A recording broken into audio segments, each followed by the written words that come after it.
یعنی ایک صفحے پر عموماً جو ہے وہ 2 نمبر ملتے ہیں ہمارے ہاں بورڈ کے اندر، یہاں جو ہماری یونیورسٹیز کے ایگزامینر چیک کرتے ہیں۔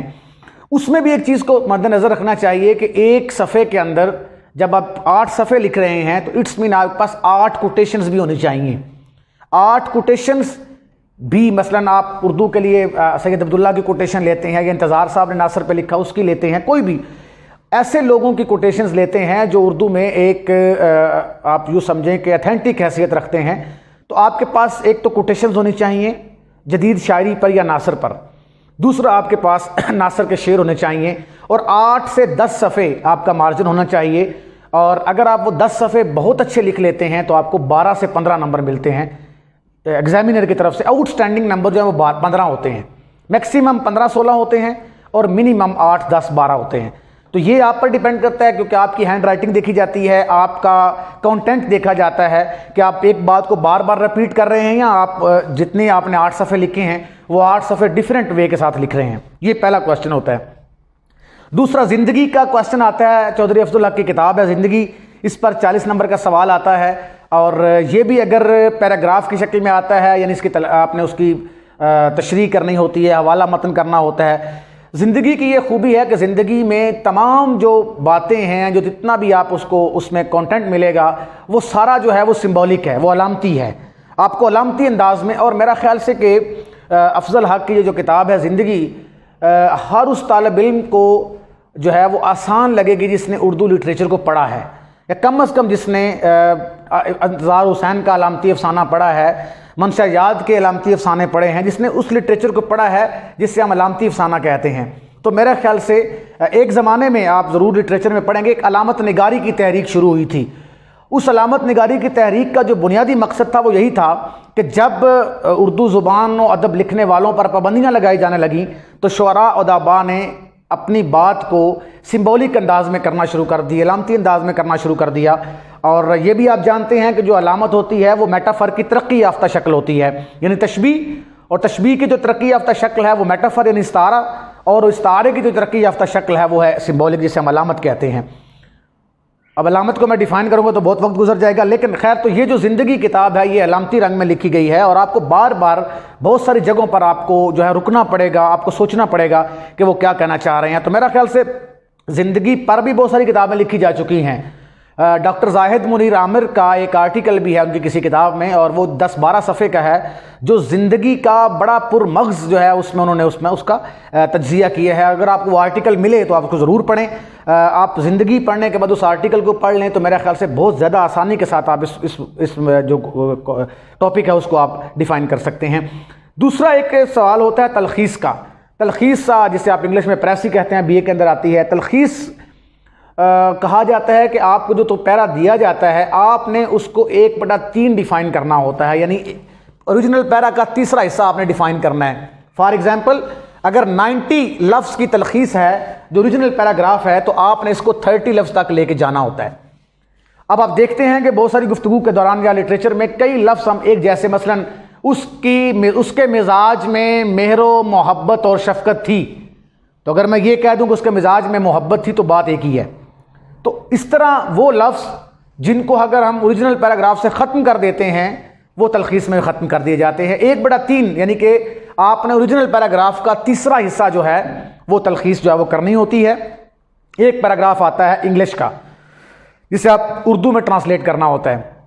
اچھا، اس کے علاوہ یہ جو بیسک کوسچن میں نے آپ کو بتائے ہیں یہ سول جج کے ایگزام کے لیے میں بتا رہا ہوں، جس میں 150 نمبر کا پیپر ہوتا ہے، جس میں 20 نمبر کی گرامر ہوتی ہے جو ہر سال تبدیل ہو سکتی ہے۔ مثلا محاورات آ سکتے ہیں، ضرب المثال آ سکتے ہیں، مطابقت کے اصول آ سکتے ہیں، یا گرامر کی کوئی بھی ٹرم آپ سے پوچھی جا سکتی ہے کسی شکل میں بھی، چاہے وہ شارٹ کوسچنز کی شکل میں ہو، چاہے وہ ملٹیپل چوائس کی شکل میں ہو، چاہے وہ فل اینڈ بلینکس کی شکل میں ہو، کسی انداز میں بھی آپ سے گرامر کو پوچھا جا سکتا ہے۔ 20 نمبر کی گرامر ہوتی ہے۔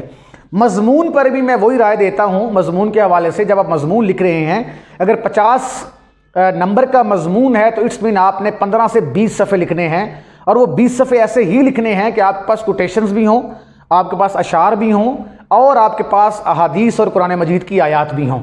جتنا زیادہ آپ اس میں شیڈز ڈیفرنٹ دیں گے، مطلب کوئی موضوع آتا ہے، آپ یوں سمجھ لیں کہ اگر میں کہتا ہوں کہ زندگی کا جو اخلاقی آئینہ ہے وہ کیا ہے، تو آپ اسے مذہبی شیڈز بھی دیں، آپ اسے اخلاقی شیڈز بھی دیں، آپ اسے ادبی شیڈز بھی دیں، آپ اس کو ازدواجی شیڈز بھی دیں. جتنے زیادہ شیڈز آپ شامل کریں گے مضمون کے اندر، آپ کا مضمون اتنا پاورفل بنتا جائے گا.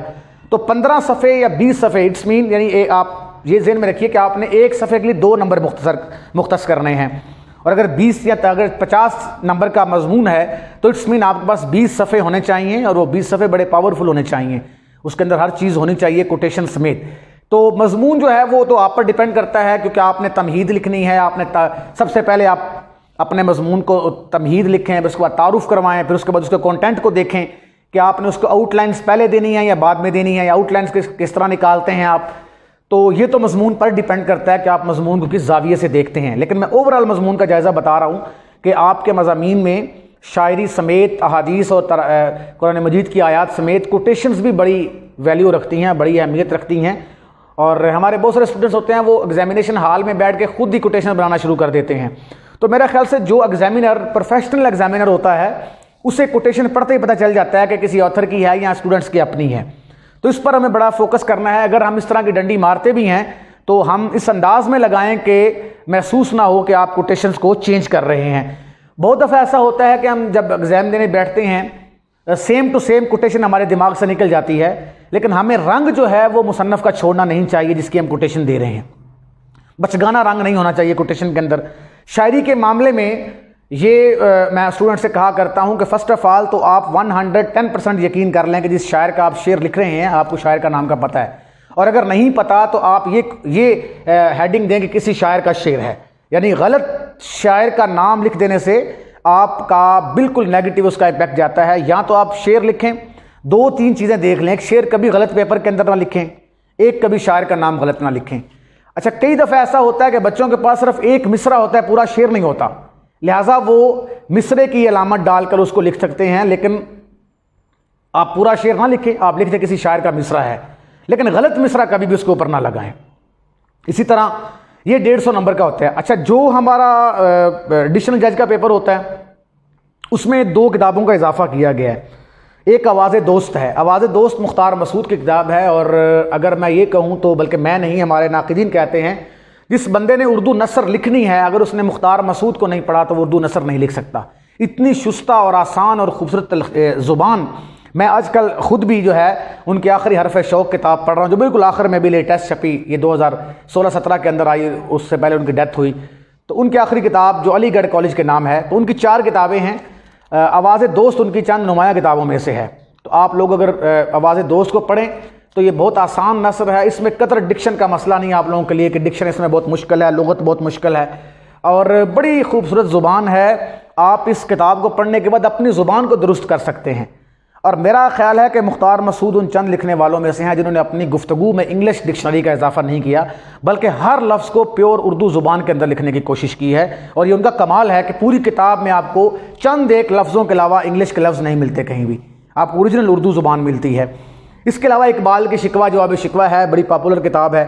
تو ایڈیشنل جج کا جو پیپر ہوتا ہے یہ 100 نمبر کا ہوتا ہے. اس میں یہ 2 کتابیں اضافی ہیں، باقی پیپر تقریباً سیم ہی ہے.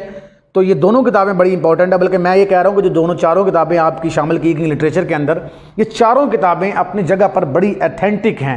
مطلب شاعری میں اگر دیکھیں تو اقبال کی شکوہ یا ناصر کی جو ہے برگ نئے، یہ بڑی جو ہے وہ آپ یوں کہہ لیں کہ سند کی حیثیت رکھتی ہیں.